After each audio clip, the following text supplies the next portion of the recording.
하루 한 잔 바디리셋입니다.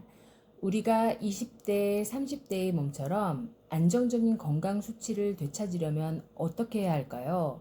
대부분 이렇게 생각하죠. 병원에서 처방받은 약을 잘 먹고, 잠을 잘 자고, 운동까지 병행해야 한다고요. 맞는 말입니다. 그런데 문제는 그렇게 다 하고 있는데도 수치가 잘 떨어지지 않거나 몸 상태가 기대만큼 좋아지지 않는다면요? 그럴 때 우리는 보통 다른 병원을 찾아가거나 유튜브를 둘러보면서 또 다른 방법을 찾게 되는데요. 저 역시 그랬습니다. 만성 피로에 병 찾는 데만 100만 원이 훌쩍 넘게 들었어요. 전신 건강검진, 신경과 MRI, 갑상선 초음파에 조직 검사까지 했으니까요.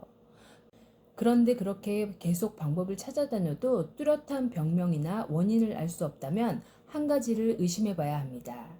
우리가 가장 기본적이면서도 중요한 것을 놓치고 있는 건 아닌지, 바로 몸의 환경입니다. 2018년 유방암 2기 판정을 받았던 김은하 약사님은 이 부분에 주목하며 이렇게 말합니다.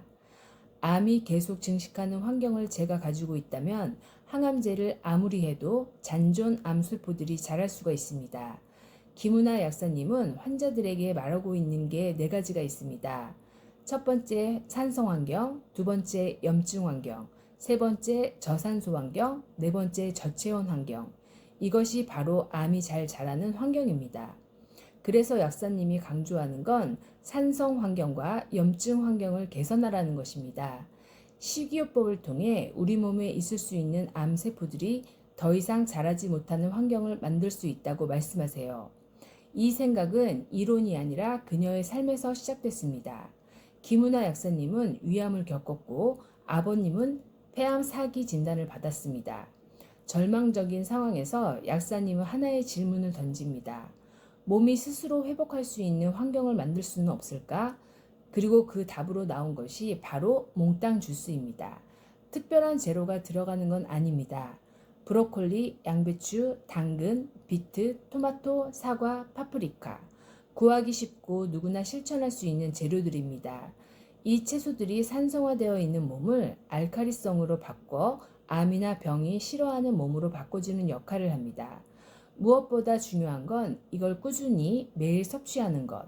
실제로 꾸준히 실천한 사람들은 저를 포함해 몸의 변화를 경험합니다. 변비가 개선되고 피로가 줄어들고 체지방이 감소하고 피부와 컨디션이 달라집니다.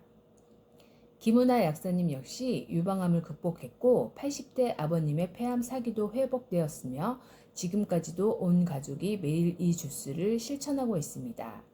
오늘은 이 몽땅 주스 만드는 방법을 알려드릴게요. 재료는 양배추, 브로콜리, 당근, 토마토, 비트, 사과, 파프리카입니다. 1인분 기준은 모든 재료 각 30g에 물 100ml이고 저처럼 일주일 정도 분량을 한꺼번에 만들려면 각각의 채소 200g 정도와 물 700ml입니다. 먼저 가장 중요한 과정, 세척입니다. 껍질째 사용하기 때문에 칼슘 파우더, 식초, 베이킹 소다 등을 이용해 모든 채소를 물에 10분 정도 담근 뒤 흐르는 물에 씻어줍니다. 브로콜리만 따로 집게로 고정해 식초물에 10분 정도 담궈 불순물을 제거하고 흐르는 물에 씻어줍니다. 그 다음 재료들을 적당히 썰어서 단단한 당근과 비트, 브로콜리 대를 먼저 2분에서 3분 찌고 나머지 채소를 3에서 5분 이내로 가볍게 쪄줍니다. 찌는 이유는 세포벽을 부드럽게 만들어 영양 흡수율을 높여주기 위해서예요. 다 찐 야채들을 찬물 샤워해 주는데 갈변을 막고 다른 채소들의 맛을 해치지 않기 위해서입니다.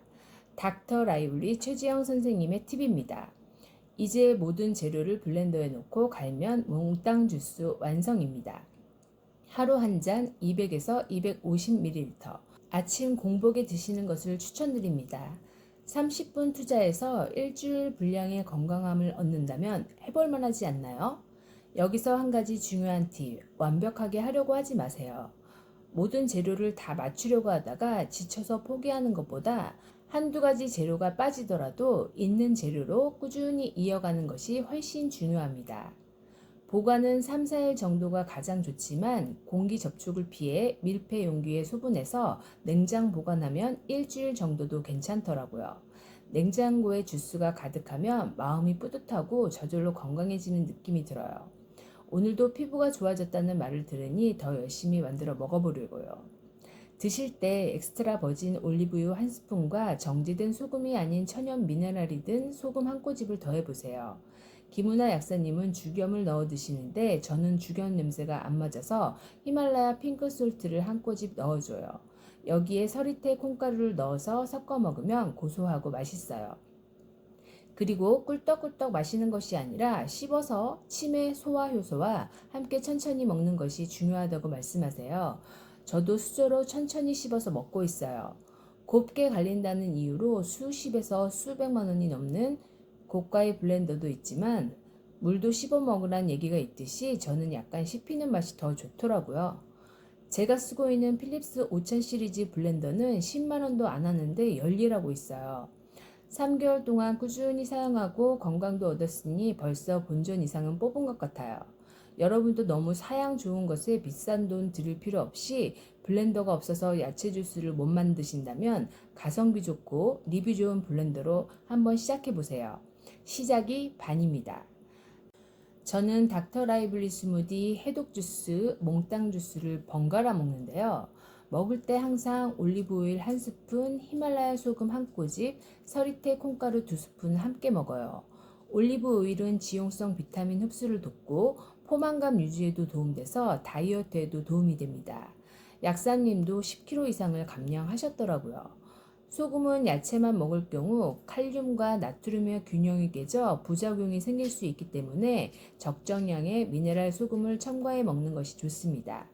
단백질을 보충하려면 계란 한두 개 드시거나 김우나 약사님은 두유기로 두유를 만들어 드시는데 저는 서리태 콩가루로 대신했어요. 탄수화물은 고구마 한 개 정도로 보충하면 이 한 끼로 탄수화물, 단백질, 지방, 비타민, 미네랄까지 균형 잡힌 식사가 완성됩니다.